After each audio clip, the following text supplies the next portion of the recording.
प्रयोग की राह पर राष्ट्रीय जनता दल, तेजस्वी यादव ने फिर चला नया दांव।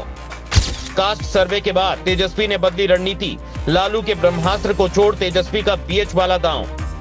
बिहार में भले ही अभी कोई चुनाव नहीं है, लेकिन सियासी घमासान चरम पर है। अमित शाह ने जहां नीतीश सरकार के कास्ट सर्वे पर सवाल उठा दिए, वहीं दूसरी ओर आरजेडी ने आगामी चुनाव के मद्देनजर अपनी रणनीति बदलने का इशारा किया। आखिर क्या है पार्टी का नया प्लान, जानिए। आरजेडी की रणनीति में फिर नए प्रयोग की कवायद हो रही है। आरजेडी सुप्रीमो लालू प्रसाद यादव के दूसरे बेटे तेजस्वी यादव एक अलग सुर लेकर आए हैं। सबसे पहले उन्होंने आरजेडी के इस मिथक को तोड़ने की कोशिश की जो MY के समीकरण में सिमट चुका था। एक नई सोच और नई इक्वेशन के साथ वो आए जिनका नाम दिया गया A to Z समीकरण। इसके तहत खुले मंच से आरजेडी ने राजनीति से अलग थलग पड़ी जातियों को आवाज दी। अब श्री कृष्ण सिंह की जयंती पर तेजस्वी ने अपने इसी समीकरण के तहत BH यानी भूमिहारों से खास अपील की है। बिहार के पहले मुख्यमंत्री श्री कृष्ण सिंह की जयंती समारोह में उप मुख्यमंत्री तेजस्वी यादव ने खुले मंच से भूमिहार जाति का नाम लिया। उनसे आरजेडी को अपनाने के लिए कहा, एक खास अपील की।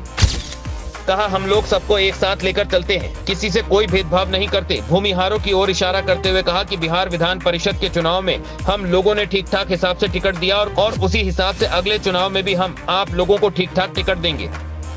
तेजस्वी ने कहा कि आप चिंता न करें, अभी मेरा बहुत लंबा राजनीतिक सफर है और हम किसी हड़बड़ी में नहीं हैं। हम कहेंगे कि हमारी बातों को समझिए, आपका दरवाजा हमारे लिए खुला रहना चाहिए। बीजेपी की ओर इशारा करते हुए कहा कि आपको कुछ लोग ठगते रहे हैं, आप लोग उनके बंधुआ मजदूर बनकर मत रहिए। ये आपको तय करना है कि कलम बांटने वालों का साथ देंगे या तलवार बांटने वालों के साथ जाएंगे। अब जानिए क्या है इस रणनीति के पीछे की राजनीति। आरजेडी ने उन जातियों को ये सोचने का रास्ता दिया कि उनके लिए राष्ट्रीय जनता दल अछूत नहीं है। मुस्लिम यादव समीकरण में सिमटी आरजेडी को व्यापक आधार देने की कोशिश की। तेजस्वी यादव इतना समझ चुके हैं कि M+Y के वोट पाने का सैचुरेशन पॉइंट आ गया है, इससे और ज्यादा मत नहीं पाया जा सकता। बीजेपी की राजनीति को देखते हुए आरजेडी को यह लगता है कि मुस्लिम और यादव मत छिटक कर जाने वाले नहीं। A to Z समीकरण के तहत मत प्रतिशत भी बढ़ेगा। भूमिहार के लगभग 2% वोट का जितना प्रतिशत आरजेडी अपने इस नए अंदाज से प्राप्त करती है, तो ये बीजेपी को दोगुना नुकसान कर जाएगा। भूरा बाल साफ करो की जो उक्ति आरजेडी से जुड़ गई, उससे भी छुटकारा पाने का प्रयास है। तेजस्वी यादव ने जब A to Z समीकरण की बात की तो उस पर अमल भी किया।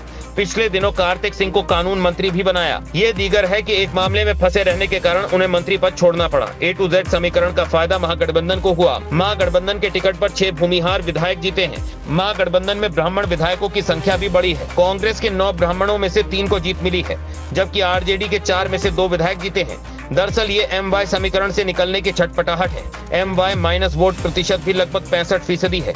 आरजेडी एक सोची समझी रणनीति से आगे बढ़ रही है। हाल ही में आरजेडी सुप्रीमो लालू प्रसाद यादव पहल कर कांग्रेस के पार्टी कार्यालय पहुंचे। बिहार के पहले मुख्यमंत्री श्री कृष्ण सिंह की जयंती समारोह में पहुंचकर राजद सुप्रीमो ने भी भूमिहार जाति का आह्वान करते हुए पार्टी से जुड़ने को कहा। साथ ही कांग्रेस के प्रदेश अध्यक्ष अखिलेश सिंह की जमकर तारीफ की। अब ये आह्वान कितना सफल होगा इसका तो पता आगामी लोकसभा चुनाव में ही चलेगा। आखिर आरजेडी की नीति में परिवर्तन कर कितनी सफलता मिली।